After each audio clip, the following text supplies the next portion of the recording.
Le maire de Saint-Jérôme, Stéphane Maher, était en cours ce matin en lien avec des manœuvres électorales frauduleuses qui auraient été commises lors de la campagne électorale municipale de 2017. Yves, quels sont les derniers développements? Bien, ce fut très bref ce matin au Palais de justice de Saint-Jérôme. On sait que Stéphane Maher conteste les avis d'infraction qui ont été émis par le directeur général des élections du Québec. Alors, ça a été reporté, Jean-François, au mois de septembre, 3 septembre pour être plus précis. Il y a donc des procédures judiciaires qui sont en cours. Elles ne font que s'amorcer en lien avec cette affaire. Plutôt embarrassante pour le maire quand même, parce que c'est notre bureau d'enquête, il y a quelques semaines, qui avait dévoilé un enregistrement. Le maire Maher, qui en octobre 2017 avait été enregistré à son insu, il avait convoqué dans son bureau un membre de sa formation politique, Mario Fauteux, conseiller municipal depuis 2013.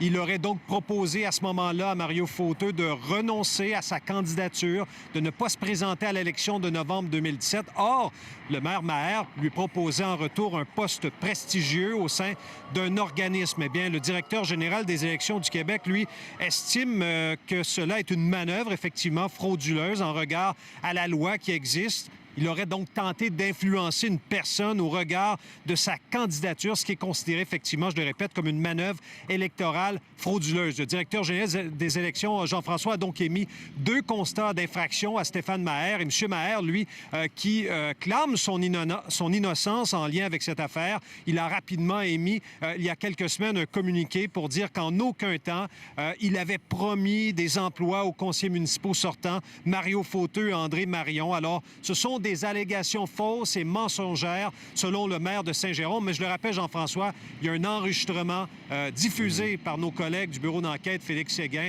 qui démontrait le contraire, du moins lorsqu'on a pu entendre ce reportage. Alors, c'est une procédure judiciaire qui s'amorce au Palais de justice de Saint-Jérôme. Je le répète, M. Maher n'était pas présent ce matin à la Cour du Québec.